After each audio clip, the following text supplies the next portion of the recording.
Well guys, just got back from Colorado here a couple of days ago.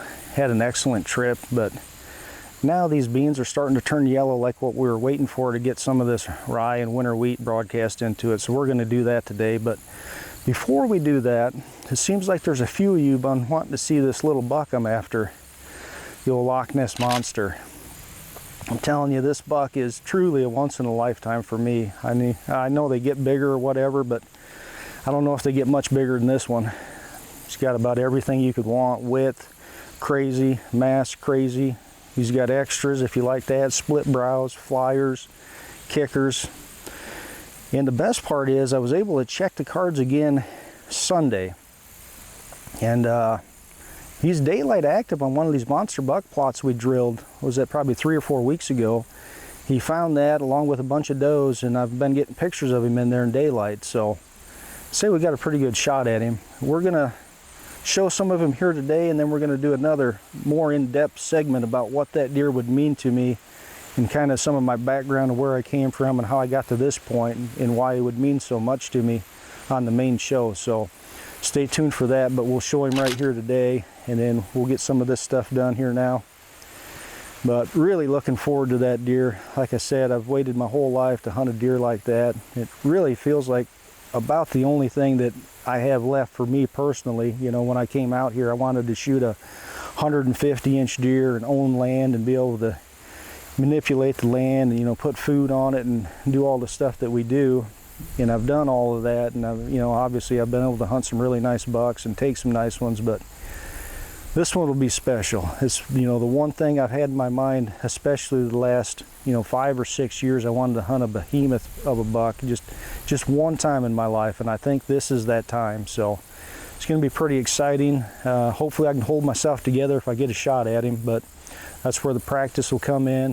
That's one thing we got to get to, is just keep practicing and keep with the pressure practice I always talk about. I love the pressure, shooting with your buddy, trying to bring in the better score, or having the camera right there by, just adding some pressure. So we'll keep doing that. But for today, let's get some of this stuff broadcast. We got rye here and we got oats. Now, oats don't broadcast particularly well, but they'll do okay on stuff like this where it's all dirt in these beans. They'll do a little better if you get a good rain, but typically you want to drill oats in because it's a light, fluffy seed. It doesn't take really well to broadcasting, but it'll do okay. So you want to probably, maybe add 50% to your seeding rate, whereas rye and wheat, that stuff will do really good. You just maybe add 10-20%, but let's give that a go and see what we can get done today.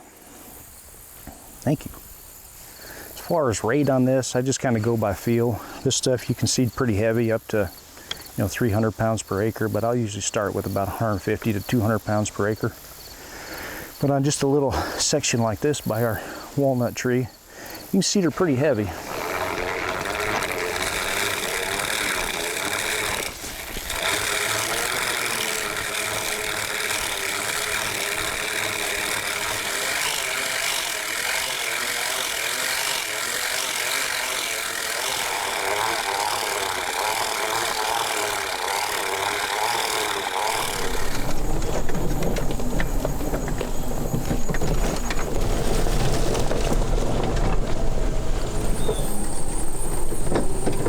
Alright, this is one more spot I want to see if that Loch Ness Monster is using right here.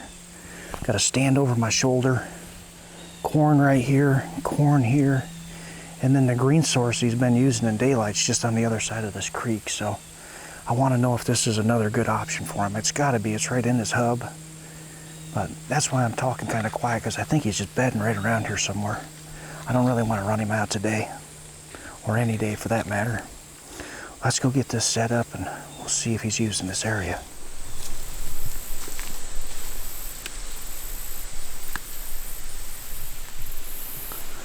I do believe he has started bedding more where I thought he would in the fall.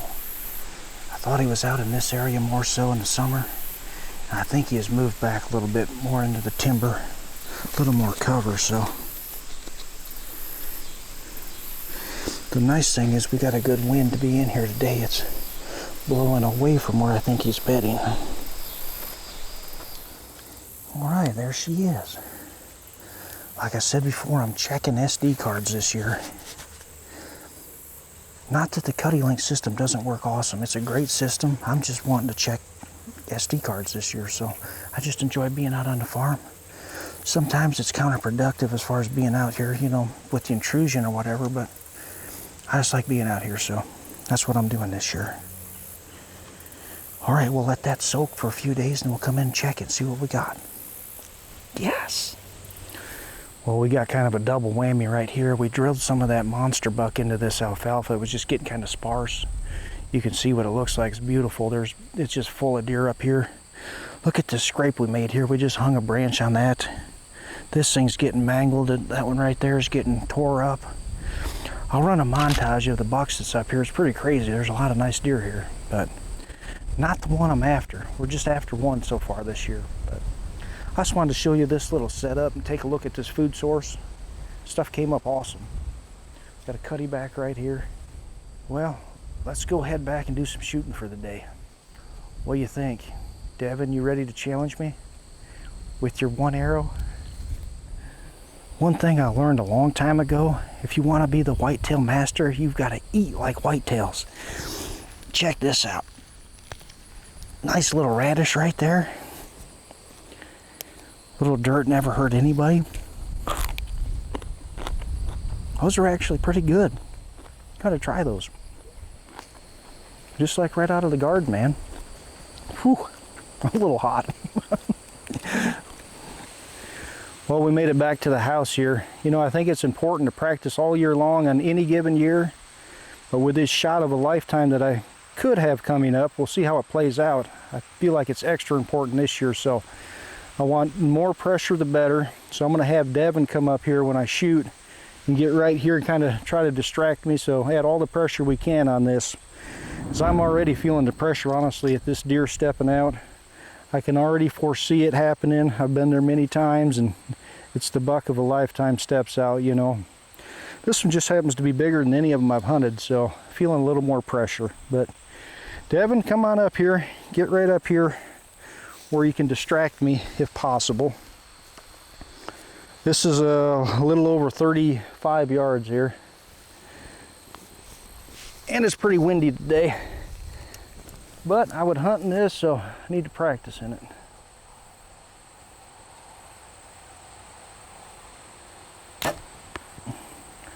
Just high, probably a high 10, I would say.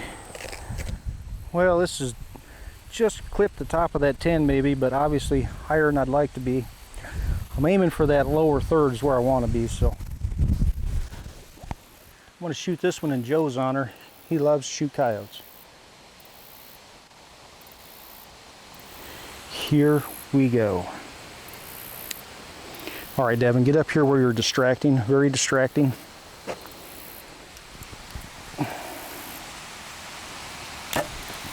Boom. Smoke that one. All right, let's go get that. Might be the best shot you had on that one. Yeah, it could be. Yeah, 12 the coyote. He didn't go anywhere. All right, next up I think is an antelope or a mule deer. Okay. See how distracting you can be there, Devin.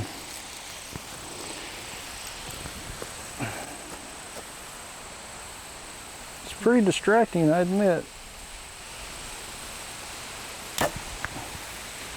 10, 12, I don't know, it's right in there. Let's go look, he's cracking up laughing. Let's go check it out. That was distracting, I appreciate that.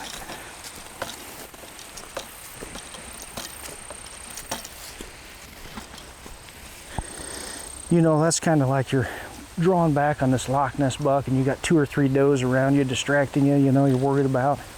You just got to hunker down, make a good shot.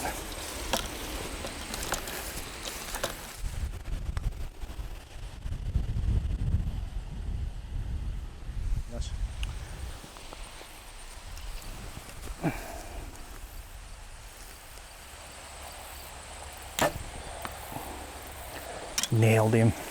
Sweet shot.